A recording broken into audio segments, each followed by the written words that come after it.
Hey viewers, Paul here from Dosmoto Garage, and I was just working on this MC19 behind me, and it reminded me of where it all started. So I thought I just might share, because it's a bit of a tale of stuff not going right, and then a bit sort of despair and that kind of stuff. And people often ask me, how did you get started?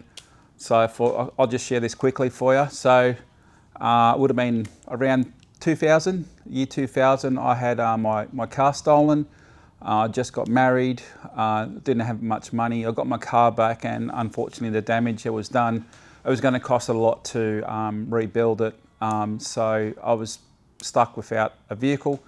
My mate was going through a divorce at the time, and he had to sell some stuff, and he said, mate, you can have my MC19 and it was exactly the same colour as this one. So that's where it started for me. I bought that. I was at work.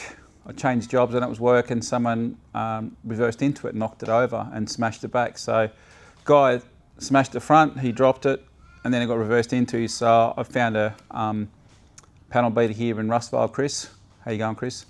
So yeah, we started rebuilding it, and we made it really special. So yeah, 4 days after completely restored it, crashed it, basically ridden off. Bought another MC19 to fix my first one. Got my first one fixed up because I needed it for transport to ride up to Sydney. Got that going, and then I had this spare MC19. I thought, hey, let's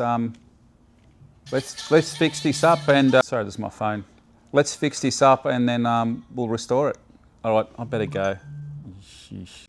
Yeah, my phone rang. I don't know if I can edit that part out or not. Let's have a crack. So yeah, so I got the second MC19. I got my one up and running again, fixed it up, back on the road.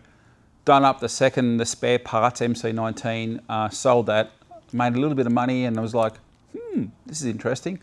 And I met a guy who goes, oh, he did it all the time. He was buying and selling CBRs, and that's when it started. So that became from circumstances, car getting stolen, my mate going through a divorce, had to sell a bike, me crashing my bike, all that sort of stuff, eventually ended me up. I was, started buying MC22s and flipping them and learning and making mistakes. And here we are 25 years later. Yeah, that's crazy. That's crazy. I feel old, man. Not old, don't answer that. But yeah, so look, guys, just keep learning. And that's why I'm doing these videos, for you guys to, look, I'm not going to live forever. So hopefully you guys can learn, glean something from me, be inspired, have a crack, man. You can only do the wrong thing. But if you're not sure, I want to make sure you guys stay safe. That's it for me. So that's pretty much the history of Dosmoto Garage, and there's more to it, but I'll keep it short. See you guys.